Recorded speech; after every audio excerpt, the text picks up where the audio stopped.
आप देख रहे हैं तहलका India news, truth that make noise. आज हम ऐसे डिक्टेटर एस्ट्रोलॉजर के सामने बैठे हैं जिनका दावा है कि समय की परतें उनके सामने खुल जाती है।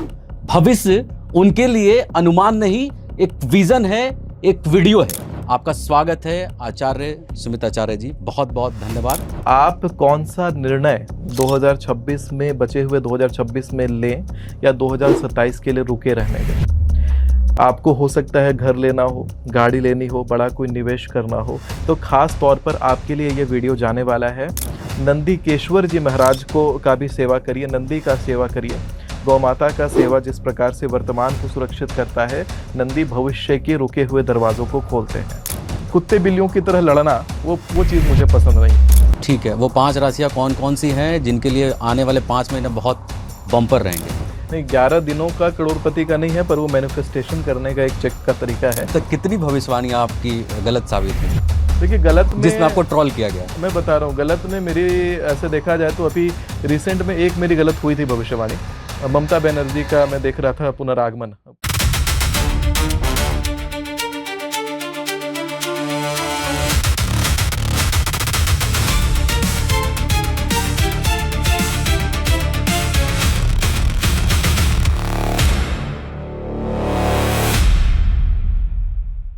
आज हम ऐसे डिक्टेटर एस्ट्रोलॉजर के सामने बैठे हैं जिनका दावा है कि समय की परतें उनके सामने खुल जाती है। भविष्य उनके लिए अनुमान नहीं, एक विजन है, एक वीडियो है। लेकिन सवाल यह है, क्या सच में 2026-27 में दुनिया बदलने वाली है या फिर यह सिर्फ आस्था, विश्वास और अनुभव की एक अलग विजनरी होगी? आज के इस एपिसोड में हम जानेंगे भविष्यवाणी, हकीकत और रहस्य के बीच की एक डोर जिसको सच्चाई कहते हैं। आपका स्वागत है आचार्य सुमित आचार्य जी, बहुत बहुत धन्यवाद। आपने हमें अपने इस बिजी शेड्यूल में से टाइम दिया। नमस्कार, बहुत बहुत धन्यवाद शशि जी अपने शो में आमंत्रित करने के लिए। और सबसे पहला सवाल जो बहुत बर्निंग सवाल है, 2027 की भविष्यवाणियां जो आप देखते हैं वो क्या कहती है? देखिए, मूल रूप से अगर देखा जाए तो 2025 से कुछ कड़ियां पहले कनेक्ट करूंगा और उन कड़ियों को लेते हुए हम 2026 और 2027 का आकलन करेंगे कि किस हिसाब से ग्रहों की स्थिति को हमने किस हिसाब से अध्ययन किया है, कौन सी बड़ी त्रासदी आ सकती है। खास तौर पर लोगों के लिए ये बात मैं कहता हूँ कि आप कौन सा निर्णय 2026 में, बचे हुए 2026 में लें या 2027 के लिए रुके रहने दें।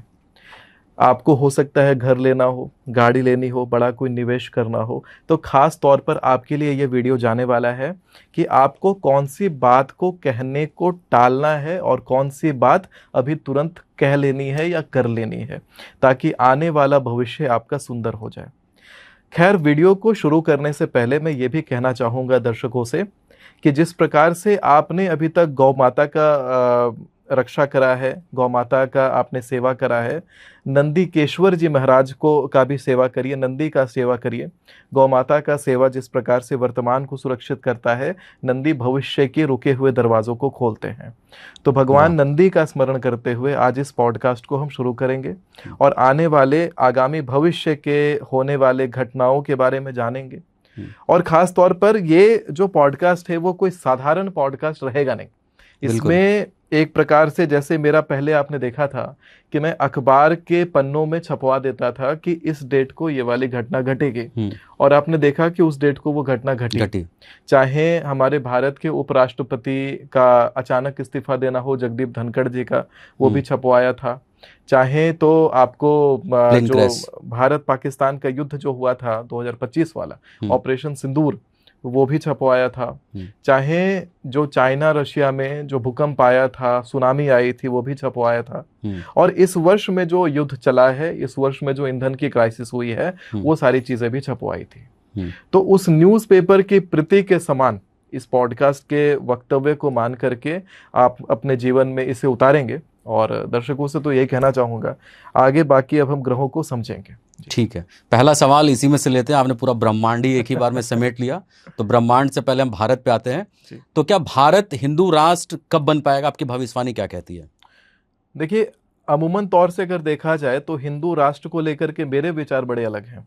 मैं अखंड भारत में मानने वाला व्यक्ति हूँ, हिंदू राष्ट्र में थोड़ा कम मानता हूँ। हिंदू राष्ट्र मेरी अगली सीढ़ी हो सकती है, लेकिन पहली सीढ़ी मेरी अखंड भारत रहे।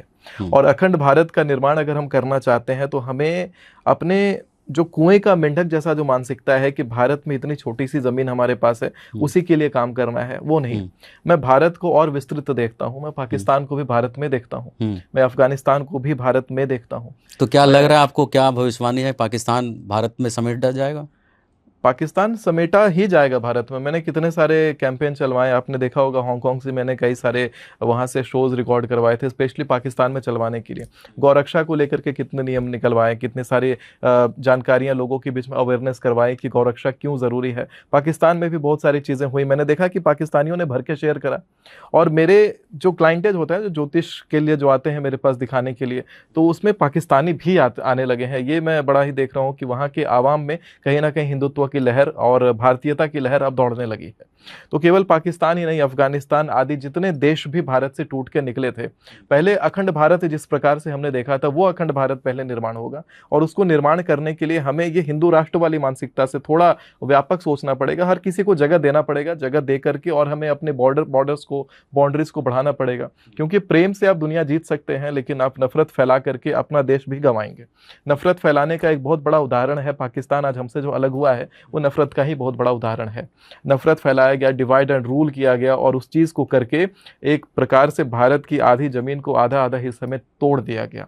हम उस इंडिपेंडेंस को आज मनाते हैं, खुशी से मनाते हैं, जबकि उस बात का शोक हमें मनाना चाहिए कि हमारा एक ज़मीन का टुकड़ा चला गया। कभी भाइयों की ज़मीन की लड़ाई होती है तो भाई भाई को नहीं छोड़ता, जीवन भर केस लड़ने के लिए तैयार होता है, लेकिन एक हाथ जमीन का टुकड़ा नहीं छोड़ना चाहता। और हमने पूरा पाकिस्तान छोड़ रखा है, फिर भी हम निश्चिंत बैठे हैं। तो राष्ट्र प्रेम की भावना कहीं ना कहीं मुझे लगता है पॉलिटिकल लीडर्स के अंदर से निकल जा चुकी है, और लोगों के अंदर राष्ट्र प्रेम को जागाना दोबारा ज़रूरी है। और वो राष्ट्र प्रेम तभी जागेगा जब हम पढ़ेंगे छत्रपति संभाजी महाराज जैसे राजाओं की कहानियों को। उससे हम ये सीखेंगे कि कैसे एक व्यक्ति अपना खाल नोचवा लेता है, चमड़ी उधड़वा लेता है, आंखों में सलाखें लगवा लेता है, लेकिन अपने भूमि का एक टुकड़ा भी जाने नहीं देता है। ठीक है। लेकिन आज के राजा, जो तथाकथित जो राजा बैठे हैं सत्ता में, वो अपनी जमीनों को बड़े आसानी से हटवाते हैं और जनता में जश्न भी मनवा देते हैं। तो एक तरीके से मैं देख पा रहा हूँ कि व्यापक तौर पर आने वाले आगामी 25 साल तो अभी लगेंगे इन चीज़ों को सेटल होने में। हालांकि आने वाले समय में भारत में राजतंत्र पुनः स्थापित होगा, जैसे राजाओं का शासन चलता था। अधिकतम 5 सत्र और चुनाव लोकतांत्रिक तरीके से हमें चलते हुए दिखाई पड़ेंगे। उसके बाद सब डिसॉल्व हो जाना है, वापस मांग शुरू होगी, जनता वापस उमड़ेगी सड़कों पर और मांग शुरू करेगी राजतंत्र की, राम राज्य की, और वही राम राज्य आएगा। बिल्कुल। अब इसी से सवाल लेते हैं, तो आपके लिए प्रिय नेता कौन है, जो आपको लगता है कि आपके बातों को वो समझता है और वो करेगा भी? कोई नहीं, नेता मुझे कोई प्रिय नहीं है। मैंने हर किसी को देखा है, कहीं ना कहीं से मुझे सब में कमियां दिखती है, तो कोई नेता प्रिय नहीं है। इनफैक्ट कि मैं नोटा वाला व्यक्ति हूँ, नन ऑफ दिस एप्लीकेंट्स। और ना नेता प्रिय है ना पार्टी प्रिय है, क्योंकि मैं मानता हूँ कि जो नेता हो या जो राजनेता हो, उसके अंदर धर्मार्थ गुण हो, धर्मार्थ लक्षण हो। केवल धर्म को अपना ढाल बना करके चुनाव ना जीते, वास्तविकता में धर्म का पालन करे, और उसके अंदर जितने भी नेता राजनेता काम करें वो भी धर्म का पालन करें, तो अच्छा लगेगा। ठीक है। धीरेन्द्र शास्त्री कैसे लगते हैं आपको? बहुत मस्त व्यक्ति लगते हैं मुझे, बड़े हंसमुख हैं और अच्छा है व्यक्ति, बढ़िया है। सिद्धि और साधनाएं उनकी अपनी जगह, लेकिन व्यक्तिगत तौर पर जैसा मैंने उनको अमूमन देखा है सोशल मीडिया आदि प्लेटफॉर्म्स पर, बढ़िया व्यक्ति लगते हैं। मोदी और योगी लेकिन प्रेमी बहुत शार्प माइंड के व्यक्ति लगते हैं। वही मैं कह रहा हूँ, मोदी और योगी प्रेमी है। हाँ, मैं मान से देखिए, राजनीति अपनी जगह पर है, किसी की अपनी निजी सोच हो सकती है, निजी इच्छाएं हो सकती हैं, लेकिन मेरा नीच अगर देखा जाए तो बिल्कुल अलग है। मैं तो ये मान के चलता हूँ, देखिए मैंने ज्योतिषी जो क्षेत्र है मैंने चुना क्यों? मैंने ये देखा कि लोग बड़े भ्रमित हो रहे हैं आडंबरों से, लोग बड़े भ्रमित हो रहे हैं जितने आडंबर फैला फैला करके राजनीति करवाई जा रही है धर्म मंचों से। कहीं भी व्यास पीठ पर बैठा हुआ व्यक्ति या धर्मार्थ पीठ पर बैठा हुआ व्यक्ति राजनीति के पक्ष में समर्थन या उसके विपक्ष में बात नहीं करने लायक होना चाहिए या नहीं करना चाहिए, क्योंकि धर्म एक ऐसा आवरण है, धर्म एक ऐसा मंडल है जहां से आप पूरे दुनिया को दिशा दिखाते हैं। राजनीति कहीं ना कहीं से दुनिया को संकुचित करती है, लोगों को विभाजित करती है। तो विभाजन का क्षेत्र नहीं, धर्म विस्तार का क्षेत्र होना चाहिए। तो मैं ये मानता हूं कि राजनीति से दूर रह के अगर धर्म का पालन किया जाए तो बढ़िया है। तो हालांकि मैं कह रहा था कि इसमें आने का जो मूल उद्देश्य है, क्योंकि मुझे युवा फॉलो ज़्यादा करते हैं। अभी हालिया में एक न्यूज़ चैनल में एक डिबेट हो रहा था। उस डिबेट में मुझे एक एंकर ने ही कह दिया, हालांकि ज्योतिष का प्रोग्राम और एंकर खुद कह रहे हैं ऑफ द कैमरा कि आप जो मॉडर्न ड्रेस धारण करते हैं, आप भगवा नहीं पहनते हैं, कहीं ना कहीं आपको युवा देखते हैं, आपको लगता है कि युवा बड़े आसानी से मूर्ख बन जाते हैं। अब आप सोचिए कि क्या युवा मूर्ख बनने वाली प्रजाति होती है? लगता है आपको कि युवा मूर्ख बनते हैं? ये सोचते हैं आजकल के न्यूज चैनल के एंकर्स। हालांकि ये वीडियो का लिंक मैं बहुत जल्दी आपको शेयर कर दूंगा कि युवा देश के मूर्ख बन जाते हैं, ऐसा एंकर कह रहे हैं अपने न्यूज चैनल के अंदर। और ज्योतिष का प्रोग्राम चला रहे हैं। क्यों चला रहे हैं भैया? आप टीआरपी के लिए ज्योतिष का प्रोग्राम चला रहे हैं? बात इंडिया न्यूज की है, इंडिया न्यूज के अंदर का प्रोग्राम है। ज्योतिष का प्रोग्राम चला रहे हैं आप टीआरपी के लिए। हाँ। और आप ऑफ द कैमरा कहते हैं कि यूथ आराम से बेवकूफ बन जाते हैं। मैंने ऑन कैमरा बता रहा हूं, जब लाइव शुरू हुआ है तब मैंने उनको झाड़ा कि आप ज्योतिष का प्रोग्राम टीआरपी के लिए चलाते हैं भैया। आप ये सब जो कर रहे हैं, मतलब आप खुद नहीं मानते। बात करते हैं जैसे चीन के बारे में, चीन के विषय में बात शुरू हुई थी कि सी जिनपिंग की कुंडली में देख रहा था और सी जिनपिंग तक वो बात पहुंचानी थी। चैनल में कहा गया कि ये जो वीडियो क्लिप है, अगर सी जिनपिंग तक पहुंचता है तो क्या निर्देश देना चाहेंगे? मैंने कहा कि सी जिनपिंग तक ये निर्देश तो बाद में पहुंचेगा, पहले ये जो ज्योतिष का जो विषय है उस पर आप पहले बिलीव करना खुद शुरू करिए। आप टीआरपी के लिए प्रोग्राम चलाते हैं, ऑफ द कैमरा आप खुद बिलीव नहीं करते हैं और कहते हैं सी जिनपिंग तक ये ज्योतिष का वीडियो चला जाए, भारत का ये शास्त्र का विद्या जो है वो सी जिनपिंग या चाइना के जो राजा हैं वहां तक चला जाए। तो ये सब जो सारी बातें हैं, कहीं ना कहीं से मुझे लगता है कि बड़ा आडंबर चल रहा है। और मैं चाहता हूं कि देश के युवाओं को असली धर्म का जो रास्ता है उसको पालन करें, धर्म को धारण करें, धर्म को आडंबर ना बनाए। बिल्कुल सही है, इसीलिए लोग आपको फॉलो भी करते हैं सुमिताचार्य जी। और आपके कहे बात को जब सच होता है तो लोग उसको एडमायर भी करते हैं। इसी में से एक सवाल है कि आपने कहा था 12 दिसंबर को देश पे बहुत बड़ा तांडव आने वाला है जी, तो क्या सही में आने वाला है? 12 दिसंबर नहीं, मेरा ये कहना था कि जो 2026 का जो परिवेश है, ये कन्या लग्न से शुरू हुआ है, शुक्र का लग्न होता है ये, और बृहस्पति 2083 संवत पढ़ने के कारण इस वर्ष के राजा हैं। आप देखते हैं बृहस्पति देवगुरु और शुक्राचार्य दैत्यों के गुरु, दोनों मिलते हैं तो क्या बनता है? देवासुर संग्राम। अभी तक इतिहास में इतना बड़ा युद्ध हुआ नहीं जितना बड़ा देवासुर संग्राम था, जिसमें हलाहल विष निकला था। कब निकला? तो संध्या में निकला, युग के संध्या में निकला, देवासुर संग्राम की संध्या में निकला। ये संग्राम का जो काल है 2026 पूरा रहेगा और अप्रैल 2027 तक ये समय चलेगा। ये देवासुर संग्राम का समय चलेगा और ये जो संग्राम है ये बड़ा विकट प्रभाव लाएगा। 2026 में आपने देखा, मैंने कहा 2026 शुरू होगा और 28 जनवरी से पहले ही देखिएगा कि अमेरिका युद्ध में आ जाएगा। 3 जनवरी को अमेरिका ने वेनेजुएला के ऊपर खुद हमला किया। शांत बैठा हुआ एक देश, उसके ऊपर अमेरिका हमला करता है। सालों से अमेरिका ने किसी के ऊपर हमला नहीं किया था, कहीं मिसाइल नहीं छोड़ी थी, अचानक 3 जनवरी को छोड़ दिया। 9 तारीख को इजराइल की करेंसी कोलैप्स कर गई, ईरान की करेंसी कोलैप्स कर गई, ईरान के ऊपर हमला। ईरान और अमेरिका के बीच का जो युद्ध है वो कहीं से भी रुकता हुआ दिख नहीं रहा। संधि की बातें होती हैं, संधि टूट जाती है और ये बार बार चल रहा है। यही सिलसिला 2032 तक चलता जाएगा। दुनिया युद्ध में फंसी रहेगी और पश्चिमी देश जितने हैं वहां युद्ध बहुत विकट और विकराल स्वरूप लेता जाएगा। उसके कारण पूर्वी देशों में, पूर्वी भागों में ईंधन का संकट पुनः होता जाएगा। और वो जो ईंधन का संकट है, मैंने लोगों को ये तक निर्देशित किया था, आपने देखा होगा पुराने पॉडकास्टों में मैंने थाली बजाई थी और थाली बजा के बताया था कि लॉकडाउन जैसा सिचुएशन हो सकता है। आप समझ के देखिए कि फ्यूल प्राइसेस बहुत ही ज्यादा शूट अप होने वाले हैं, बहुत ही ज्यादा ईंधन का क्राइसिस होगा और ये होके रहेगा। अभी आपने देखा कि कैसे अभी से 3 दिन पहले, आज रिकॉर्डिंग डेट जो हमारा है, आज हम 23 तारीख को रिकॉर्डिंग कर रहे हैं, 23 जून को। रिकॉर्डिंग डेट से 3-4 दिन पहले ही आपने देखा कि यूक्रेनियन रिफाइनरी के ऊपर हमला हुआ और पूरी रिफाइनरी तहस नहस हो गई। अब बताइए कि जितने रिजर्व्ड में आपके पास पेट्रोल है उतना ही पेट्रोल आपके पास है, पेट्रोल का नया सप्लाई आएगा कहां से? रिफाइनरी खत्म, एक one of the major refineries of the world जो है वो खत्म हो गया। और इसी तरीके से ईंधन से संबंधित क्राइसिस बार बार पुनरावृत्ति तरीके से होता हुआ दिखाई पड़ने वाला है। पूरे 2026 में तो होगा, बचे हुए समय में होगा। इनफैक्ट अभी जो अवधि है, ये जो 16 जून से एक अवधि शुरू हुई है, 14 जुलाई तक की अवधि है, उसमें प्लेन क्रैशेस हम होता हुआ देखेंगे। अभी 16 जून को ही पहला प्लेन क्रैश हो चुका था यूएस में।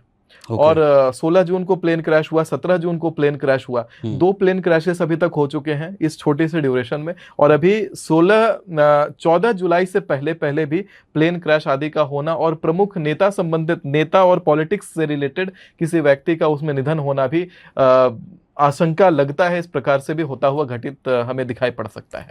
आपने ये भी कहा है कि 13 अगस्त को हो सकता है कोई बहुत बड़ा फिल्मी जगत का कोई ऐसा शख्स है जो कि डेथ कर जाएगा। देखिए, मेरी जो भविष्यवाणियां होती हैं वो डिस्क्रीट एक टाइम पीरियड की होती हैं। जैसे मैंने कहा है 13 अगस्त से लेकर के 9 सितंबर 11 सितंबर का जो योग है उस ड्यूरेशन में फिल्मी जगत में निधन होने का योग दिखाई पड़ता है। यानी कि निधन वो भी अकस्मात, अचानक से, कोई ऐसा नहीं कि अति वृद्ध व्यक्ति ही निधन हो रहा हो उसका, अकस्मात तरीके से अचानक से किसी का निधन आने का न्यूज हमें दिखाई पड़ेगा। फिल्मी जगत से वो व्यक्ति संबंध रखता होगा और वो बड़ा न्यूज बनेगा, इस प्रकार से दिखाई पड़ता है। तो सुमिताचार्य जो हैं, जो जिनको लोग कहते हैं आचार्य सुमिताचार्य, ये सब कुछ देख लेते हैं, तो क्या कभी कोशिश करते हैं कि भाई ये मेरा पसंदीदा है, इसको यार रोक लेना चाहिए, इसको बता देना चाहिए, आगाह कर देना चाहिए? कभी हुआ आपके साथ? आयु कर्म च वित्तम च विद्या निधन में च पंचेतानि सृजन्ते गर्भ सेवतहिनः। जब आप गर्भ में होते हैं तभी आपकी आयु, कर्म, विद्या, निधन और धन, ये सारी चीजें गर्भ में लिख दी जाती हैं। तो ये सब चीजें अकाट्य होती हैं। हाँ, ये जरूर होता है कि आप इसके कुछ उपाय हैं जैसे महामृत्युंजय आदि, क्योंकि शंकर जी के पास ही वो शक्ति है कि आपके किए हुए कर्मों को शंकर जी काट करके और आपको शुभ फल दे दें। यानी कोई बहुत बड़ा काल आने वाला हो तो काल को केवल महाकाल ही काट सकते हैं। शिव तांडव स्तोत्र में भी कहते हैं धिमित धिमित धिमित ध्वनन मृदंग गतुंग अभंग गला ध्वनि क्रम प्रवर्तितः प्रचंड तांडव शिव। ध्वनि के क्रम को भी, जो आगे की तरफ ध्वनि भागती है उसके क्रम को भी पलट के पीछे ला सकते हैं, वो केवल शंकर है। समय की गति को बदल सकते हैं, केवल शंकर है। मार्कंडेय को उन्होंने चिरंजीवी बना दिया। समय के पहले जो जन्म लिए वो शिव हैं।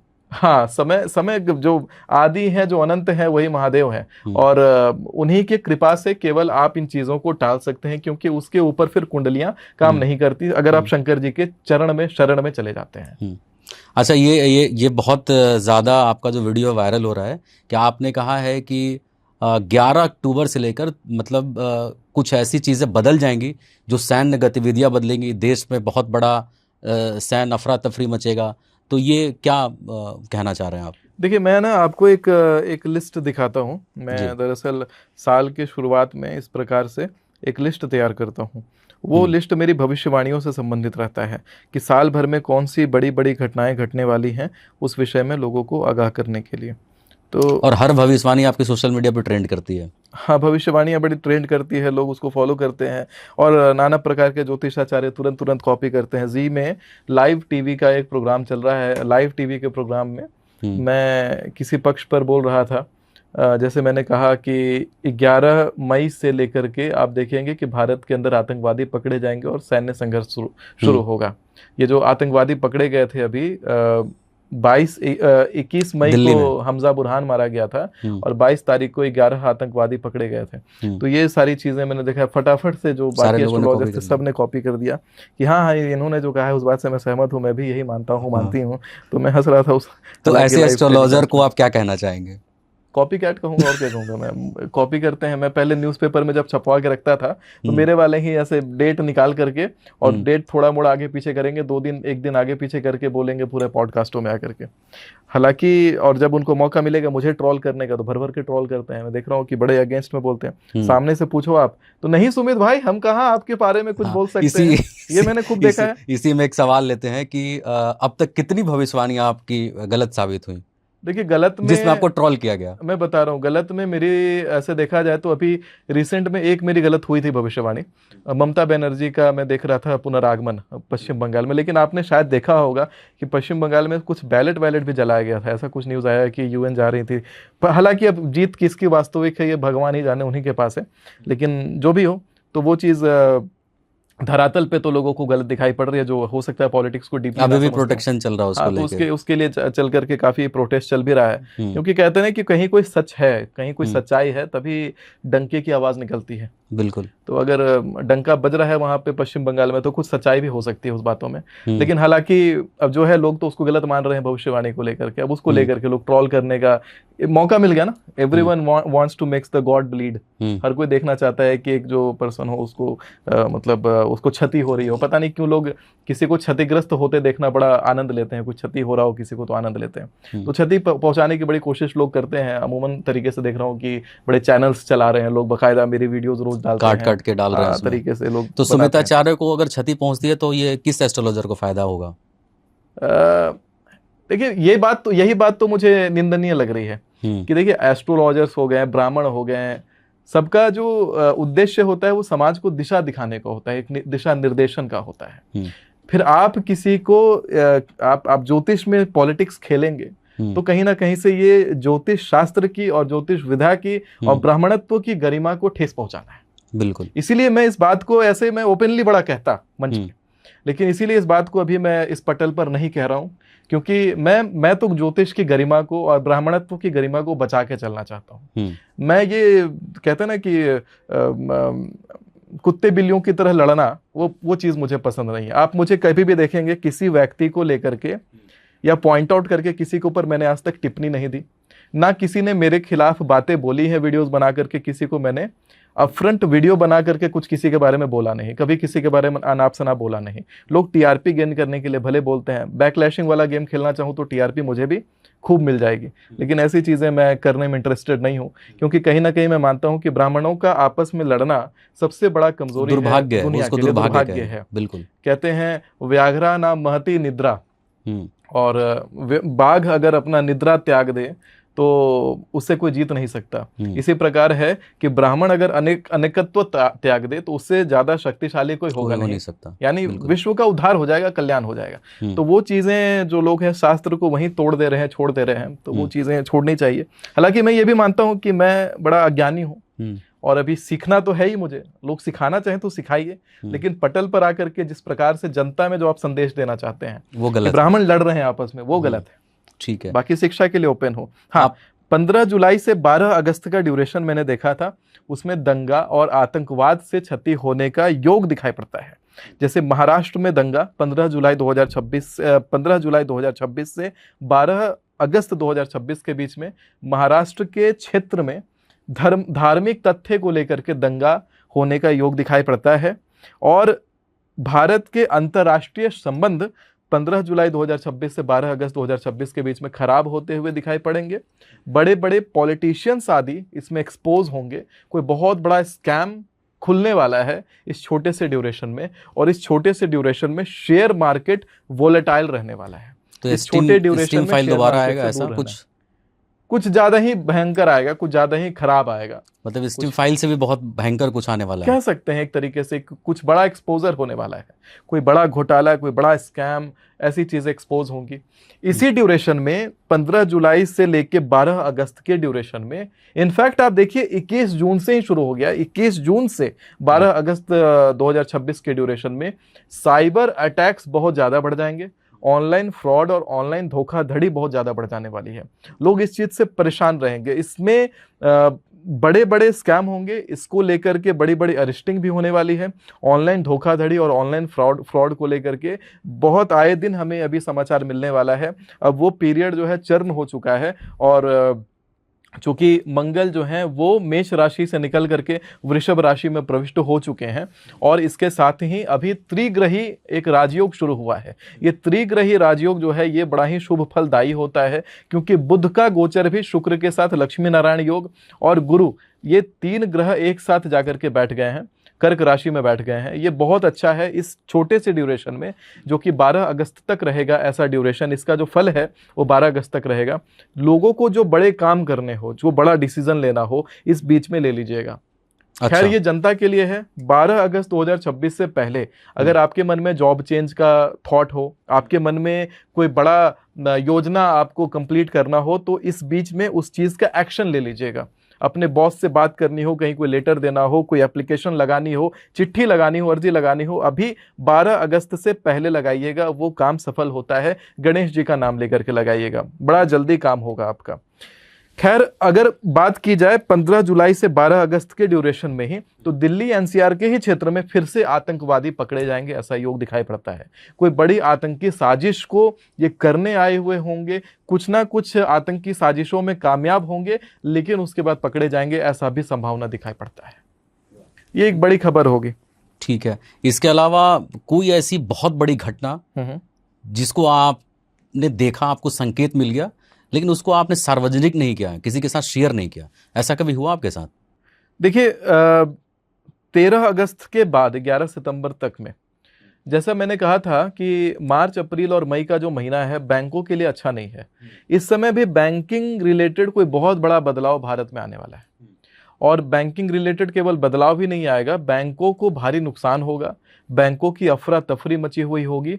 और लोगों को यही कहूंगा कि बैंकों में इस अवधि में ज्यादा पैसे पड़े हो तो ना रखें, गोल्ड में निवेश करना बड़ा ही अच्छा रहेगा, शुभ फलदायी रहेगा। बैंकों को लेकर के मैं ये भी देख पा रहा हूं कि जैसा मार्च में हुआ था, योग इस तरह का बना था, तो उस समय एफडी घोटाले हुए थे। अगर आपके एफडी में पैसे पड़े होते हैं उस समय के, तो एचडीएफसी बैंक ने 160 करोड़ का एफडी घोटाला किया था मार्च में। आईडीएफसी फर्स्ट बैंक ने 590 करोड़ का एफडी घोटाला किया था, और कोटक महिंद्रा बैंक ने 150 करोड़ का बैंक घोटाला किया था, एफडी घोटाला। एफडी मतलब कि सोचिए, लोगों ने 50-50 हजार रुपए जमा करके एफडी कराया था। अगर 950 करोड़ रुपए का एफडी लोगों का बर्बाद हुआ, तो एक बार अंदाजा लगा के देखिए कि कितने हजार लोगों का पैसा एफडी का फंस गया, जिसको आरबीआई गारंटी वाला पैसा देगी या नहीं देगी वो भी गारंटी नहीं है। तो यानी भारी मात्रा में लोगों का पैसा फंसा, और ये वॉर शुरू हुआ है। वॉर के बीच में वो बड़ी जो न्यूज बनने वाली थी वो न्यूज दब गई, और जो अब बवाल उठना चाहिए था वो बवाल उठ नहीं पाया। लोग अपने घर में थालियां बजा रहे हैं। तो आपको ऐसा लगता है क्या कि अभी जिन लोग जो फिक्स डिपॉजिट जिन्होंने कर रखा है उसको निकाल लेना चाहिए, या फिर कैश जो अपने पास रखना चाहिए, बैंकों में नहीं रखना चाहिए, क्या अभी भी वो पीरियड है? बेस्ट है। अपने पास कैश, क्या मैं तो कहूंगा कि आपको अपने पास कैश को गोल्ड में कन्वर्ट करवा करके बैंकों के लॉकर में रखना चाहिए। घर पे रखना तो कहीं भी सेफ नहीं होगा। घर पे रखेंगे तो डाके पड़ने लग जाएंगे, पूरे देश भर में रोज डाका पड़ रहा होगा। तो नहीं, घर पे नहीं रखना है आपको, बैंक के लॉकर में पैसे और अपना गोल्ड आदि रखना चाहिए, जो आपके एक्सेस में है। बैंक के अंदर जो सॉफ्टवेयर का पैसा है वो एक्सेस में नहीं है। नहीं, बिल्कुल। मैंने एक चीज और देखा था कि एक ड्यूरेशन है, ये ड्यूरेशन आता है आपका 12 सितंबर से लेकर के 10 अक्टूबर 2026 के बीच में। इस बीच में आप देखेंगे कि ओडिशा और आंध्र प्रदेश के क्षेत्र में धार्मिक हिंसा और दंगा होगा, और भारत के पूर्वी भाग में भूकंप आएगा। इसी बीच में मैं ये देख पा रहा हूं कि शेयर मार्केट में कोई फेक न्यूज एंटर करेगा, और फेक न्यूज का प्रभाव ये पड़ेगा दुनिया पर कि शेयर मार्केट बहुत वॉलेटाइल हो जाएगा, लोगों के पैसे उसमें फंसेंगे। तो हो सकता है कि आप छोटे क्षणिक लाभ के हिसाब से आप पैसे कमा जाएं, लेकिन लॉन्ग टर्म के हिसाब से बहुत भारी पैसा खोएंगे, जो अगले 5-6 साल तक रिकवर शेयर मार्केट से नहीं कर पाएंगे। दूर रहना ही मैं सलाह दूंगा आपको। 13 अगस्त से 11 सितंबर 2026 के बीच में जम्मू, उत्तराखंड, हिमाचल के क्षेत्र में बादल फटने का और वहां भारी लैंडस्लाइड का योग है, जिसमें जनक्षति होगी। चूंकि बृहस्पति कर्क राशि में प्रविष्ट हुए हैं 2 जून को, तो 2 जून को बृहस्पति के कर्क राशि में प्रवेश करने के बाद से धार्मिक स्थलों पर भीड़ भारी भरी रहेगी। परसों ही आपने देखा कि धार्मिक स्थल पर छत गिर गई और वहां पर काफी लोग मारे गए। इसी प्रकार से बार बार ये घटना पुनरावृत्ति में होती जाएंगी, और इस वर्ष हमें ये दिखाई पड़ सकता है, चूंकि 2013 में जिस प्रकार से महाप्रलय आया था केदारनाथ वाला, उसी प्रकार का कोई महाप्रलय इस वर्ष भी आ सकता है 2026 में। कारण है कि जो शनि महाराज की शनि जयंती आई थी और वट सावित्री पूजन, ये तीनों चीजें शनिवार के दिन ही अवृत हुई, जो कि 2013 में से पहले हुआ था। 2013 वाली चीज दोबारा रिपीट होना एक प्रकार से प्रलयंकारी संकेत है। और 2014 में जो गतिविधियां बनी थी, जिस समय बृहस्पति कर्क राशि में बैठे हुए थे, तो वो चीज फिर से आवृत हो रही है 2026 में।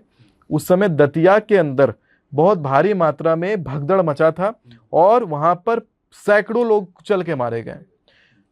इलाहाबाद में उस समय कुछ कुंभ से संबंधित घटना चल रही थी, रेलवे स्टेशन पर भगदड़ मचने के कारण लोग मारे गए थे। धार्मिक स्थलों पर जब जब बृहस्पति कर्क राशि में प्रवेश हुए हैं, बहुत भारी भीड़ पहुंचती है और भगदड़ मच जाता है। तो साल के बचे हुए भाग में भारी भगदड़ और धार्मिक स्थलों पर जन क्षति सामूहिक तौर से हमें देखने को मिलेगी। मैंने कहा था 2025 में ही कि आप देखेंगे कि इस 2026 में अग्नि कारक योग तांडव बनाएगा, अग्नि का तांडव होगा। वो जो तांडव है, आपने देखा कि हर दूसरे दिन आग से जल करके सामूहिक रूप से लोग मारे जा रहे हैं। अभी दिल्ली में हुआ, हाँ, लखनऊ में जस्ट अभी हाँ, परसों कल हुआ। और ये जो आंकड़ा है, ये 1500 लोगों का आंकड़ा क्रॉस करेगा केवल भारत के अंदर, उसके बाद ये रुकेगा। 900 लोगों का आंकड़ा पिछले साल था, 1500 लोगों का आंकड़ा 2026 में है और तकरीबन 2500 लोगों का आंकड़ा 2027 में। यानी सन 2027 में ऐसी बड़ी बड़ी अग्नि की कांड होंगी, अग्नि की घटनाएं होंगी, जिसमें 2500 से ज्यादा लोग सामूहिक रूप से केवल भारत के अंदर मारे जा सकते हैं। तो कोई एक पर्टिकुलर मंथ होगा या फिर वो साल के अंदर? ये संपूर्ण जो साल है ये विस्फोटक है और 2032 तक का समय विस्फोटक प्रवृत्ति का रहने वाला है। अच्छा, आपकी सुमिताचार्य जी की जो भविष्यवाणी है, उससे लोग डरे या तैयार रहे या उन्हें सिर्फ एक संभावना मानकर सचेत हो जाएं? देखिए, डरने जैसा कुछ है नहीं। कहते हैं कि जो होगा सो होगा, लेकिन यहाँ किसी व्यक्ति विशेष को पॉइंट आउट किया नहीं गया। ऐसा नहीं कहा गया है कि खास इस व्यक्ति के ऊपर ये वाली घटना घट जाएगी कि वो व्यक्ति के अंदर डर उत्पन्न हो जाए। जब तक बात जन समुदाय की होती है, तब तक लोग रोमांच के साथ में ज्योतिष के प्रभावों को देख रहे होते हैं और अभी तक ये रोमांच का ही विषय है लोगों के लिए। मैंने अभी तक किसी को डरता हुआ नहीं देखा। जब बातें होती हैं तो लोग कहते हैं इन्होंने कहा, नहीं होती हैं इनकेस तो लोग कह रहे हैं कि अरे इन्होंने कहा था, कहाँ है नहीं हुआ। रोमांच के रूप में या चैलेंज के रूप में लोग ज्योतिष को देखते हैं, हर किसी ज्योतिषाचार्य की बातों को, लेकिन जब तक वो उनके निजी जीवन के ऊपर ना कहा जाए। निजी जीवन पे आने के बाद वो टेंशन का विषय बनता है और वो फिर गलत है। अगर आप निजी जीवन पर लोगों को भय उत्पन्न करवा दें, वो गलत है, क्योंकि यहाँ पे भय नहीं, कहते हैं तमसो माँ ज्योतिर्गमया, असतो माँ सदगमया, मृत्यो माँ अमृतम गमया। तो मृत्यु से अमृत की तरफ आपको ले जाना है। तो निजी जीवन में तो अमृत का ही विस्तार हो, लेकिन जब आप बात कर रहे हैं जन समुदाय में, देश दुनिया में कौन सी बड़ी क्षति हो सकती है, ये जानना जरूरी है। ज्योतिषीय एंगल से आप जब जान रहे हैं कि फायर से इंसिडेंट है, आपको पता है कहाँ निवेश करना है, आपको पता है वाटर से अगर क्राइसिस होगा, आपको पता है निवेश कहाँ करना है। तो जो निवेशक इस वीडियो को देखते हैं उन्हें एक अलग एंगल मिलता है ज्योतिषीय गणनाओं का, जिसको हो सकता है कि उस एंगल से और चीजों के साथ कोरिलेट करके वो डिसाइड कर सके कि कहाँ मुझे निवेश करना है, कहाँ नहीं निवेश करना है, किस क्षेत्र में ज्यादा जाना है, किस क्षेत्र में कम जाना है। आपके पिछले वीडियोस में भी थे कि भाई सोना अभी नहीं खरीदना है, थोड़ा ठहर के खरीदना है, तो लोगों ने वीडियो देख देख के भी बहुत सारा उसको निर्णय लिया। नहीं, मैंने कहा है सोना खरीदना है और भर भर के खरीदना है। हाँ, तो अभी क्या कह रहे हैं? खरीदने का ही पीरियड है, ये खरीदने का पीरियड है। हाँ, जो आपने कहा एफडी से निकालो और सोना खरीदो, उसको फिक्स कर दो। हाँ, और रियल एस्टेट में निवेश करने से रुकना है। रियल एस्टेट में निवेश करना है तो सितंबर 2027 का इंतजार करिए। शनि को मीन राशि से निकल जाने दीजिए। मेष में शनि प्रविष्ट होंगे तो शनि नीच के होंगे। रियल एस्टेट मतलब शनि, लोहा लक्कड़ का जितना काम होता है वो सब शनि। तो शनि जब नीच के होंगे तो उन तथ्यों में हानि होगी। हानि होने का मतलब उनका रेट नीचे जाएगा। जब रेट उनका नीचे जाएगा, 2.5 साल तक का आपको समय मिलेगा रियल एस्टेट में निवेश करके अपनी प्रॉपर्टी को, अपनी संपत्ति को बढ़ा सकते हैं। तांबा में निवेश करना ज्यादा उचित रहेगा। अभी तांबा में आप निवेश करिए। अग्नि का योग है ना, अग्नि का योग 2027 के सितंबर तक तांबे में निवेश करने से आपको लाभ देगा और 2032 तक अगर आप तांबा होल्ड कर पाए तो आपके वारे न्यारे हैं। जैसे लोग चांदी के स्लैब्स खरीदते हैं, वैसे तांबे का स्लैब 10-10 किलो का भी आप आराम से खरीद सकते हैं। कौड़ी के भाव पे मिल जाएगा, आप उसको खरीदिए, अपने घर में या कहीं भी स्टोर करके तांबे का स्लैब्स रखिए और 2032 में मुझे आके धन्यवाद कहिए। चलो, बहुत बढ़िया। जो दर्शक देख रहे हैं वो ऑब्वियसली भाई तांबा को आप संग्रह कीजिए। दूसरी चीज, 30 लाख दर्शक लोग देख रहे हैं, अपना सब्सक्राइबर है। जी हाँ। तो आप शशिकेश रंजन की भविष्यवाणी अभी ऑनलाइन बैठ के अगर करना चाहेंगे तो आप क्या देख रहे हैं? शशिकेश रंजन की भविष्यवाणी आप क्या कहेंगे? देखिए, मैं तो आपके तारों को आगे ही जाता हुआ देखूंगा और कामना भी करूंगा कि आपके सितारे आगे की तरफ बढ़ें। आपने बड़ा अच्छा ये कर रखा है कि आपने कर्ण भेदन संस्कार कर रखा है, जो बहुत लोगों में देखने के लिए नहीं मिलता है। हम लोगों को कर्ण भेदन कराया जाता है तो बस टच करवा करके हटवा दिया जाता है, लेकिन आपने बकायदा कुंडल धारण किया हुआ है। इसका प्रभाव तो मिलेगा आपके जीवन में और शुभ चीज़ें होंगी। मैं तो ये कहूँगा इनफैक्ट कि जब तक रोग ना लगे तब तक डॉक्टर के पास नहीं आइए। क्योंकि अभी अभी कोई टेंशन वाली बात निकल जाए बाई चांस तो बिना हाँ। मतलब का टेंशन होना है। नहीं नहीं, फिर भी कुछ ऐसा जो मुझे याद रहे और मेरे दर्शकों को याद रहे कि भाई राशि कौन सी है आपकी? वृश्चिक, स्कॉर्पियो। आपकी वृश्चिक राशि है। देखिए बृहस्पति अभी उच्च के बैठ गए हैं, और चूंकि बृहस्पति आपको पता हो कि जहाँ जहाँ पे बैठे हैं वो मंगल का घर है। और सॉरी, बृहस्पति जहाँ पे अभी बैठे हैं वहाँ मंगल जब पहुँचता है तो नीच का हो जाता है, और वहाँ एक ग्रह उच्च के बैठे हुए हैं। कोई बड़ा निर्णय अगर आपको लेना हो, बहुत बड़े अगर फैसले लेने का सोच रहे हैं, तो बृहस्पति को कर्क राशि से निकल जाने दीजिए। तो वो समय कब का होगा, कब? ये 1 वर्ष रहेंगे बृहस्पति। एग्जैक्ट डेट एक बार देखना पड़ेगा, 1 वर्ष के आसपास का इनका जो अंग्रेजी महीना होता है उसमें 1 से 1.25 वर्ष तक चला जाता है। तो उसको देख करके बृहस्पति जब कर्क से निकल करके सिंह राशि में प्रवेश करेंगे तब आपको लाभ होगा, और ज्यादा लाभ होगा। अभी तत्काल बड़े निर्णय लेने से बचिएगा। ठीक है, मैं एक निर्णय लेने वाला था लेकिन मैं उसको होल्ड करता हूँ। दूसरा, चलिए मैंने अपने बारे में पूछ लिया। जो दर्शक अभी देख रहे हैं जी। तो आपको कुछ ऐसी पूरी दुनिया को कुछ भविष्यवाणी बतानी हो, कुछ ऐसा उनको बताना हो जो वो करे और ना करे, तो वो क्या हो सकता है? देखिए, पॉडकास्ट के शुरुआत में मैंने कहा था कि नंदी की सेवा आप सभी को करनी चाहिए।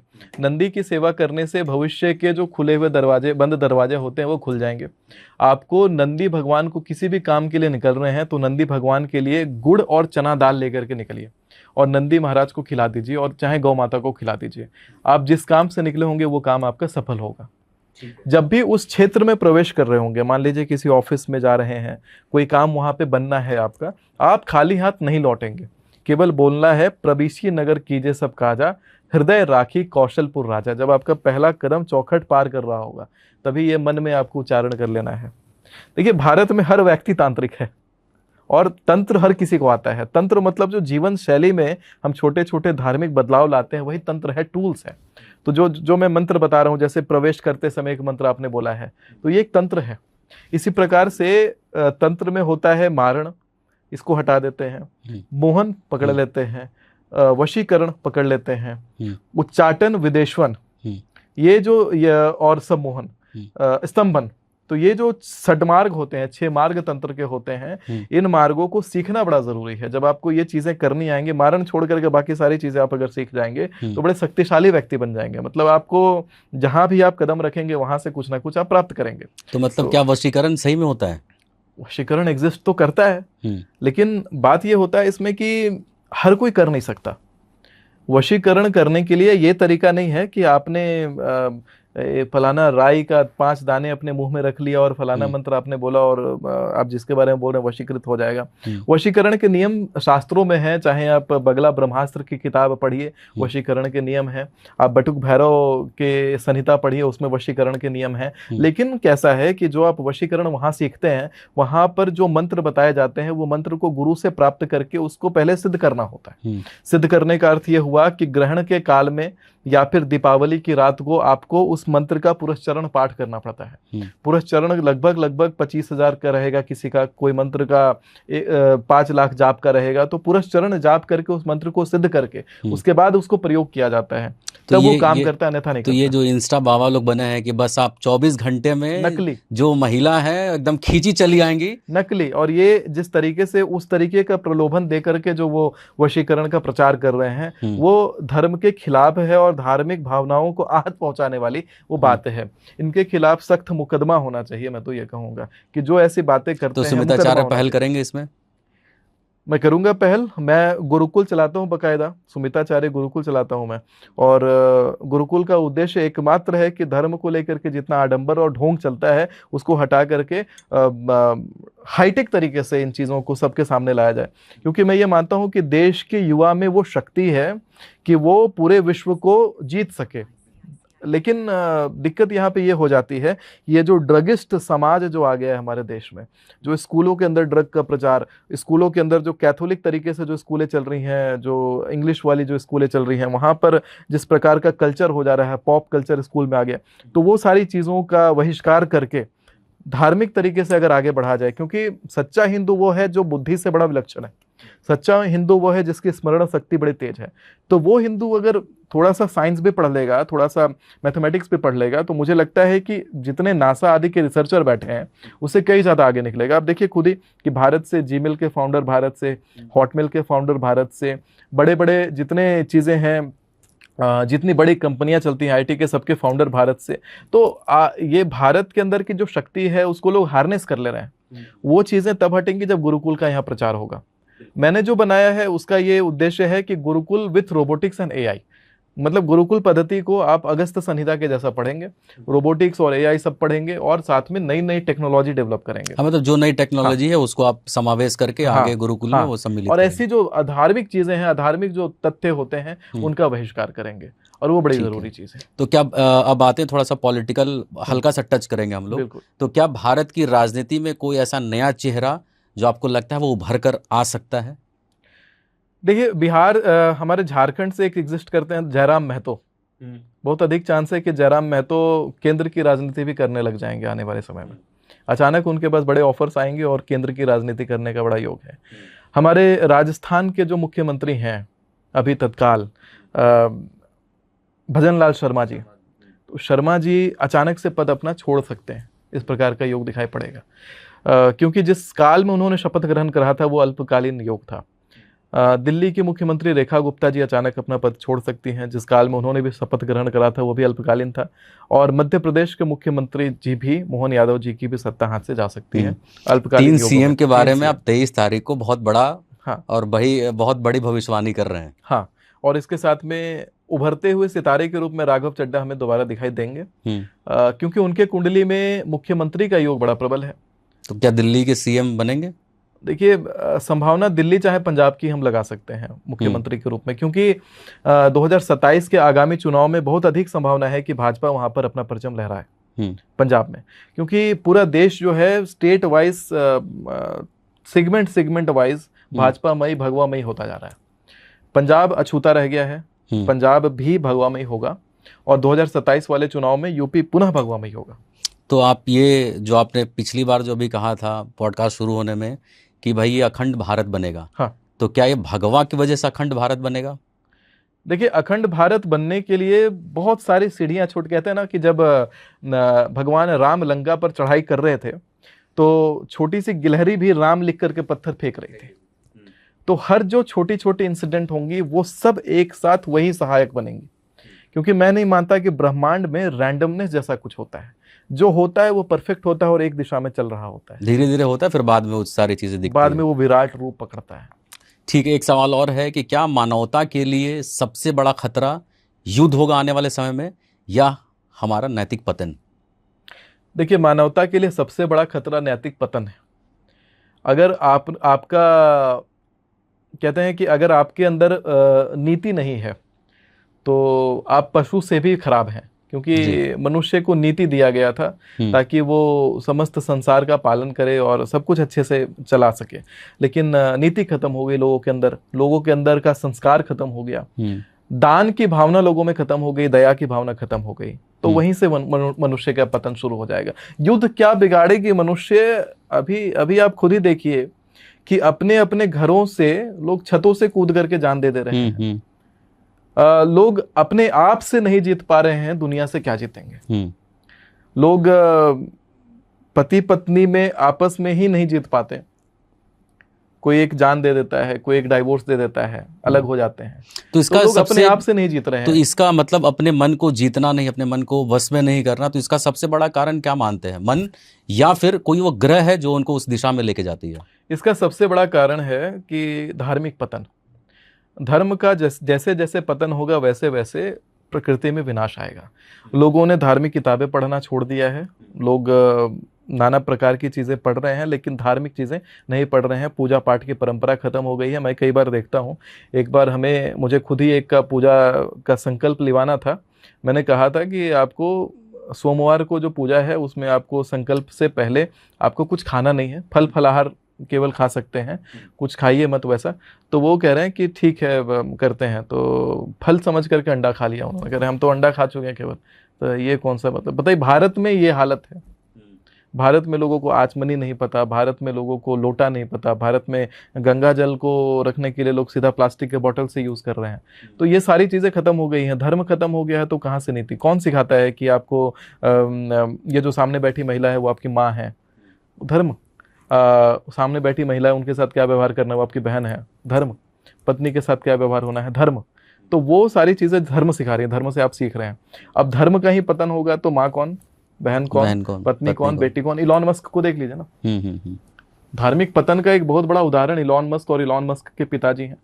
इलॉन मस्क की एक माता, इलॉन मस्क की 2 माताएं या 3 माताएं हैं। एक माता उनमें से उनकी खुद की बहन है, इलॉन मस्क की अपनी बहन उनकी माता भी है। लेकिन तो दुनिया का सबसे रिचेस्ट आदमी बन गया सुमिताचार्य जी, ये कैसे? मतलब कौन सा ग्रह उसके पास है? देखिए, ग्रह जब आपके नियंत्रण में आते हैं तो आप बहुत कुछ बन सकते हैं। बनने का रिचेस्ट इतिहास में है रावण। रावण से ज्यादा रिच नहीं बना इलॉन मस्क। सोने की लंका थी रावण के पास में, लेकिन आज उसको हम किस रूप से जानते हैं? राक्षस के रूप से जानते हैं। तो एक प्रकार से कोई असुर है, और असुर अगर आगे बढ़ जाएगा तो क्या हम असुर को मानने लग जाएंगे, असुर की पूजा करने लग जाएंगे, उसके आचरण को मानने लग जाएंगे? रावण आगे बढ़ गया, रावण के पास सोने की लंका आ गई, तो क्या हम रावण की पूजा करते हैं? क्या इतिहास में कभी रावण की पूजा हुई है उस तरीके से? हाँ, ब्राह्मण के रूप में भले सुशोभित करके उनको कहीं कहीं पूज दिया गया, लेकिन ब्राह्मण के रूप में पूजा गया, चूंकि वर्ण संस्कार से ब्राह्मण होना उनके लिए पूजनीय पात्र बन जाता है। हाँ, और क्योंकि बहुत बौद्धिक भी थे, बहुत ज्ञान भी था। हाँ, लेकिन इलॉन मस्क को क्यों पूजेगा लोग? हाँ, उनकी बुद्धिमत्ता लोग सीख सकते हैं, उनके स्ट्रैटेजी लोग सीख सकते हैं बिजनेस वाली, लेकिन एज अ व्यक्ति अगर देखा जाए, एक व्यक्तिगत तौर पे देखा जाए, तो वो तो बड़े बेकार आदमी है। और कहीं से भी मतलब कोई व्यक्ति मतलब इस तरीके का है तो कहीं ना कहीं पतन की तरफ ही अग्रसर है। और पतन ही, जो आदमी 6 शादियां कर ले, जो आदमी इस प्रकार का जीवन शैली जिए, तो ठीक नहीं है। अपनी गर्लफ्रेंड के लिए पूरा ट्विटर को चेंज करके एक्स कर दे। हाँ। ठीक है, अब हम लोग कुछ राशियों पे आते हैं सुमिताचार्य जी। तो क्या कुछ राशियां ऐसा हैं जो 2026 अभी मीड में हम लोग हैं और 2027 तक उनको बहुत सचेत रहने की जरूरत है? कौन कौन सी ऐसी राशियां हैं? देखिए, 2027 तक अगर सचेत रहने की बात की जाए तो सबसे पहले मैं कहूंगा कि राहु बैठा हुआ है अभी कुंभ राशि में, और कुंभ राशि का जो बैठा हुआ राहु है वो आपको भ्रमित कर रहा है। कुंभ राशि, मिथुन राशि, कन्या राशि, तुला राशि, ये राशियां भ्रमित रहने वाली हैं। यानी दिमाग में इतना भ्रम भरा रहेगा, नकारात्मक विचार इतने ज़्यादा आते रहेंगे, कुछ भी पॉजिटिव करने जाएंगे नकारात्मकता पहले विद्यमान होंगी। पहले आपको अपनी नकारात्मकता पर विजय पाना है, क्योंकि राहु जब आपकी राशि में बैठा है तो ये मैनिफेस्ट बड़ा जल्दी करवाता है। जो नकारात्मकता मन में आएगी वो हो सकता है घटित हो जाए, तो उसको घटित ना होने के लिए आपको सकारात्मक सोचना है। नकारात्मक विचार मन में आए हों इन राशियों के मन में, तो एक मंत्र बता रहा हूँ, वीडियो पॉज करके उसको लिखिए, चाहे आप पेन पेपर ले करके रोकिए वीडियो और फिर प्ले करके लिखिएगा। महाप्रसाद जननी सर्व सौभाग्य वर्धिनी आधि व्याधि हरा नित्यम तुलसी त्वम नमस्तुते। और तुलसी माता का ध्यान करके उनको वो थॉट, अपना जो सोच आया दिमाग में, उसको अर्पित कर दीजिए। ये सभी राशि भी कर सकते हैं, अनन्य बाकी राशि भी इस बात को करें। मन में नकारात्मक विचार आया, फटाफट तुलसी जी को सौंपिए ये वाला मंत्र बोल करके। ठीक है, वो 5 राशियां कौन कौन सी हैं जिनके लिए आने वाले 5 महीने बहुत बम्पर रहेंगे? मेष राशि, वृश्चिक राशि आपकी वाली, कर्क राशि और मीन राशि जबरदस्त रहने वाला है। बड़े बड़े जो खास करके देखिए, इसमें कैसा है कि जो डिसीजन लेने हो, आपको कोई खास डिसीजन हो लाइफ में, शिक्षा संबंधित कोई नया स्किल सीखना हो, उसको लीजिए। बड़े काम करने हो तो कर सकते हैं, लेकिन खास तौर पे एक वृश्चिक राशि, मकर राशि के जातक अभी हॉल्ट करेंगे बृहस्पति के कारण। बाकी जो राशियां बच गई हैं, कर्क राशि, मीन राशि, मेष राशि, ये बड़े निर्णय ले सकते हैं, बड़े काम कर सकते हैं, बड़े स्टेप लेने हो, शादी का निर्णय आदि भी लेना चाहें तो ले सकते हैं। हालांकि एक चीज और मैं जरूर कहना चाहूंगा कि अगर आपके पारिवारिक जीवन में जो ये राशियां हैं, मेष राशि, वृश्चिक राशि, मकर राशि, मीन राशि और सिंह राशि, अगर आपके जीवन में किसी प्रकार का व्यवधान चल रहा हो, तो उस परिवेश में आपको आकाश की तरफ मुख करके जो ध्रुव तारा होता है, ध्रुव तारे को आपको चीनी मिला करके जल देना है रात के समय। ओके। ध्रुव तारा की तरफ आप उत्तर की तरफ मुख करिए और ध्रुव तारा का ध्यान करके, दिखे तो ठीक है, ना दिखे तो भी उत्तर की तरफ आप जल गिरा दीजिए ध्रुव का नाम लेते हुए। घर में स्थिरता आएगी, पैसे नहीं टिक रहे हैं तो पैसे टिकेंगे, और परिवार में जो क्लेश चल रहा था वो परिवार स्थिर रह के संयोजित तरीके से चलेगा, क्योंकि ध्रुव इकलौता तारा है पूरे आसमान में जो सभी तारों को बांध के रखता है। आप देखेंगे ध्रुव स्थिर रहता है और सभी तारे उसका चक्कर काट रहे होते हैं। चक्कर तो पैसे से याद आया, आपका एक बड़ा वीडियो वायरल हो रहा है कि वो क्या चेक है, वो चेक से आप लोगों को करोड़पति बना दे रहे 11 दिनों में, ऐसा कुछ? नहीं, 11 दिनों का करोड़पति का नहीं है, पर वो मैनिफेस्टेशन करने का एक चेक का तरीका है कि चेक के ऊपर आप जो अमाउंट चाहते हैं अपने जीवन में प्राप्त करना, जो लग रहा है अभी अचीवेबल गोल है, ऐसा नहीं कि आपने एक बार मतलब में पूरे लाइफ में 50,000 या महीने में? नहीं, अभी अगले आने वाले 5-6 महीने में जितना आप कमाना चाह रहे हैं वो अमाउंट आप उस चेक के ऊपर लिखिए। एक चेक लीजिए ब्लैंक, उसके ऊपर वो अमाउंट लिखिए, अपने खुद को वो चेक डिपॉजिट करता हुआ नाम लगाइए उसमें। उस चेक को आपको चीनी के पानी में डुबा देना है और डुबा करके उसको निकालना है और उसे सूखने के लिए डाल देना है। जब वो सूख जाए तो घर के नॉर्थ ईस्ट कॉर्नर पर आपको वो चेक रख देना है। आप ये करिए, बड़ा लाभ होगा इससे। जो पैसा आप चाह रहे थे, जितना अमाउंट चाहते हैं आपके पास आए, वो आने का योग बन जाता है। बड़ा अच्छा मैनिफेस्टेशन का ये टेक्निक है। इसके साथ में एक जल निर्माण करता हूँ मैं, जिसको आचार्य जल मैं कहता हूँ। वो जो जल निर्माण करता हूँ, वो जल मैं विशेषतः एक सिद्ध पीठ पर बैठ करके और लोगों की मैनिफेस्टेशन करने के लिए एक तरह का जल निर्माण करता हूँ, जिसमें जो पहले के समय में आप देखते होंगे कि ऋषि मुनि महात्मा आदि हाथ में अपने जल लेते थे। आशीर्वाद देना हो तो जल से आशीर्वाद, या फिर श्राप देना हो तो भी जल अभिमंत्रित करके श्राप। यानी वो जो जल है जो तैयार हुआ उनके हाथ में, जिसके ऊपर भी वो छींट दिया उन्होंने, उसके साथ वो घटित हो जाता था। तो उसी प्रकार से लोगों का सौंदर्य वर्धन हो तो उसके लिए जल है। जिस प्रकार से लोगों का कई बार आपने देखा होगा कि महिलाएं जब घर से निकलती हैं, ऑफिस जा रही हैं, तो उनको ये महसूस हुआ होगा कि किसी नए ऑफिस में प्रवेश करने के बाद जैसे वो 6 महीने पहले या 1 साल पहले जैसे दिखती थी, अब वो नहीं दिख रही, तो किसी की बड़ी बुरी नज़र लग जाती है। तो उन चीज़ों से बचने के लिए जल, इस प्रकार से भी जल तैयार करने का भी पद्धति मैंने शुरू किया, ताकि लोगों तक वो जो प्राचीन श्राप और आशीर्वाद की जो विधा है वो लोगों तक पहुंच सके। और ऐसी भी चीज़ें शुरू करी, क्योंकि सनातन जगत में इन चीज़ों का विलोप होता जा रहा है समय के साथ में। तो इस तरह की बहुत सारी चीज़ें हैं जो हम लोग अभी देखते हैं। जैसा आपने तिलक लगाया है जी, तो और उसके साथ साथ आपने ये माँ कामाख्या का ये तिलक है, ये त्रिपुंड कहते हैं। त्रिपुंड करते हैं। हाँ। तो अगर ये आम इंसान लगाता है तो उसको क्या क्या फायदा मिलेगा? देखिए, कहते हैं कि जब आप शंकर का पूजा करना चाहें तो त्रिपुंड धारण जरूर करना चाहिए, क्योंकि शंकर जी का जो पूजा करते हैं तो आपको शंकर के जैसा दिखना पड़ता है। तो त्रिपुंड धारण करने से शांति प्राप्त होती है और वैराग्य प्राप्त होता है और बुद्धि बहुत विलक्षण होती है। त्रिपुंड धारण करने के 2 चीज़ें हैं, या तो आप इस तरह से दृष्टा मतलब दिखने वाला त्रिपुंड धारण करिए। अगर आप ऑफिस में काम करते हैं, नहीं अलाउड है इतना बड़ा तिलक लगाना, तो गंगा जल से धारण करिए। कितने पॉडकास्टों में आप देखेंगे मेरे माथे पे त्रिपुंड नहीं दिख रहा है, वो गंगा जल से लगा हुआ होता है। गंगा जल हाथ में लीजिए, महामृत्युंजय मंत्र बोलते हुए गंगा जल को 3 बार ऐसे मिलाइए हाथ में, और अपने ये अनामिका और मध्यमा उंगली से ऊपर की 2 लकीरें बनाइए, और जो निचली लकीर होती है उसको तर्जनी उंगली से इस प्रकार से चंदन या भस्म लगा करके नीचे की लकीर बनाइए, और बीच में शक्ति का, देवी का, दुर्गा का, या जैसे मैंने माँ कामाख्या का लगाया है, तिलक धारण करिए। और कहाँ तो कंठ पे, हृदय पे, नाभि पे और पीठ में, बाजुओं में, हाथ पर, बाजू में, हाथ पर और कान में, इन जगहों पर आपको तिलक धारण करना चाहिए। ठीक है। अब सुमिताचार्य जी से एक आखिरी सवाल ये है कि अगर सुमिताचार्य जी को बताना हो कि दुनिया कैसी होनी चाहिए और 2027 कैसा होगा और सचेत करना चाहिए, तो वो क्या होगा? 2027 विस्फोटक है। 2026 से भी 2026 से अधिक। 2026 विस्फोटक योग लेकर के आया था, लेकिन 2027 में जिस प्रकार की स्थितियां बनने वाली हैं वो और भी ज़्यादा विकट होंगी, क्योंकि 2032 तक बढ़ते क्रम में, 2025 से बढ़ते क्रम में शुरू हुई है ये चीज़। 2025 से ज़्यादा 2026, 2026 से ज़्यादा 2027 से ज़्यादा 2028। तो इस प्रकार से बढ़ते हुए क्रम में हमें बहुत सारे विनाश वाली चीज़ें देखने के लिए मिलेंगी। इसीलिए मैंने लोगों को कहा कि कब रुकना है रियल एस्टेट में इन्वेस्ट करने से, कब आपको सोना खरीदना है, कब आपको कहाँ निवेश करना है, कहाँ नहीं निवेश करना है।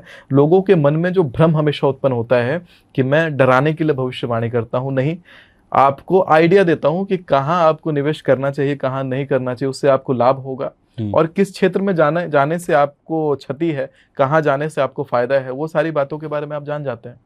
तो इससे बढ़िया विज्ञान कुछ हो ही नहीं सकता कि आप ज्योतिष शास्त्र का प्रयोग करके इतनी सारी चीजें कर लेते हैं। और एक और सवाल है, ये जब मैंने लोगों को डाला ऑनलाइन कि मैं सुमिताचार्य जी का इंटरव्यू करने जा रहा हूँ, तो उन्होंने ये कहा कि ये जो बाज है, बाज का राज पूछिएगा। नीलकंठ है, नीलकंठ का राज पूछिएगा कि बेसिकली ये क्यों अपने हाथों में डालते हैं। देखिए, सिद्ध धातु होता है, जैसे मेरी इच्छा थी बड़ी कि मैं शंकर जी का त्रिशूल लेकर के चलूं, लेकिन फ्लाइट में और ट्रेन में आपको त्रिशूल लेकर के घूमने नहीं दिया जाएगा। तो वहां पर मैंने एक प्रतीक शिव जी का नीलकंठ धारण किया, और ये मैं तब अपने साथ विशेषता रखता हूँ जब मैं ज्योतिषीय बातों को प्रतिपादित करता हूँ। ऐसा नहीं है कि हर अवस्था में इसको मैं लेकर के घूमूं। ये कुछ इस प्रकार से है, इसको आप रख भी सकते हैं।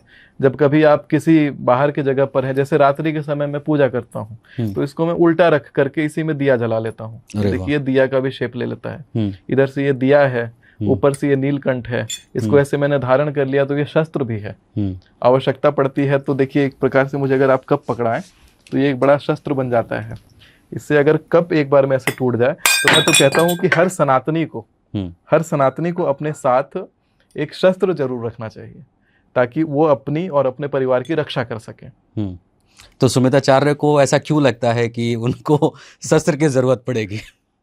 देखिए हर धर्मार्थ व्यक्ति हो, कोई चाहे कोई देवी देवता हो, हर किसी के पास एक शस्त्र सुशोभित रहता है।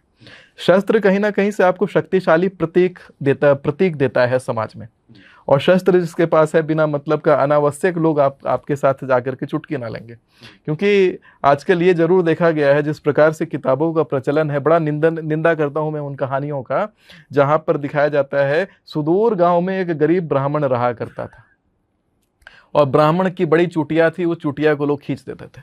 अब ये बातें ब्राह्मण को एक हास्यप्रद विषय बता दिया गया, हंसने का पात्र के रूप में, जिसका सम्मान होना चाहिए। नारद मुनि ने नारद पुराण का रचना करा, जिसमें बड़े बड़े वैज्ञानिक सूत्र हैं, बड़े बड़े साइंटिस्टों ने उस सूत्रों को निकाला है। पाई जो भी पढ़ते हैं, ग्रीस का जो हम पढ़ते हैं कि ग्रीस से आया 22/7, वो नारद पुराण में लिखा हुआ है। पैथागोरस थ्योरम नारद पुराण में है, ट्रिग्नोमेट्री नारद पुराण में है। वैसे नारद मुनि जिन्होंने नारद पुराण की रचना करी है, पहले ज्योतिषी नारद मुनि ही थे। तो इतने बड़े ऋषि मुनि को भी हास्यप्रद और कॉमेडी का पात्र दिखाया टीवी मीडिया ने, सीरियलों ने, और जिसने एक प्रकार से धर्म की गरिमा को खंडित किया। तो अगर धर्म की गरिमा बचानी है तो शस्त्र बड़ा जरूरी है। अनन्य लोगों को देखिए कितना शस्त्र लेकर के, आप तो रक्षा के लिए शस्त्र रख रहे हैं, और अनन्य जितने लोग हैं, जितने बाकी नाना प्रकार के धर्म के लोग हैं, वो शस्त्र को बकायदा लहरा रहे हैं, और देखिए कितने देशों को निस्तनाबूद करते घूम रहे हैं। तो अपनी रक्षा के लिए शस्त्र भी ना ले सनातनी, तो फिर दुर्बलता कहलाएगा वो बात, कि आपके सामने आपका कोई क्षति करके चला जाए, आप उसका कुछ ना बिगाड़ सकें। मैं तो ये मानता हूं कि कोई आपके तरफ तिनका भी चलाए तो उसके ऊपर पत्थर से प्रहार होना चाहिए। ये सुमिताचार्य जी हैं, जिन्होंने अब तक के जितने सवाल आपने पॉडकास्ट में देखे होंगे, बहुत ही एक तो नॉर्मल होता है कि आपको वो आगाह करते हैं, जो आप लोग कमेंट करते हैं कि भाई ये डरा रहे हैं और इनकी भविष्यवाणियां गलत होती हैं, तो ये जो भी कहते हैं वो पढ़कर कहते हैं। और दूसरी, आज का जो युग है वो सही बात है, अपना प्रोडक्शन बहुत ज़रूरी है। सुमित जी बहुत बहुत धन्यवाद, आपने लोगों को अवेयर किया, बताया, और मुझे ऐसा लगता है कि जो दुनिया है वो ज्योतिष और वेद और पुराण को बिल्कुल समझ के उनको आगे बढ़ना चाहिए, और तभी जाके आप किसी भी प्रबलता से और किसी भी सक्षम से किसी चीज़ों को पा सकते हैं। तो आज हमने कई सवाल पूछे, कुछ जवाब डराने वाले भी थे, कुछ चौंकाने वाले भी थे, लेकिन असली सवाल अभी भी वही है, क्या भविष्य पहले से लिखा हुआ है या हम उसे बदल सकते हैं? और अगर उसकी कहीं एक भी बात सच निकली तो आने वाले समय में सिर्फ बदलाव नहीं, एक बड़ा मोड़ लेकर आएगा। अब फैसला आपके सोचने पर है, यह भविष्यवाणी है या भविष्य की एक झलक। सुमिताचार्य जी बहुत बहुत शुक्रिया, बहुत इंफॉर्मेटिव बातें आपने कही, बहुत धन्यवाद आपका। धन्यवाद।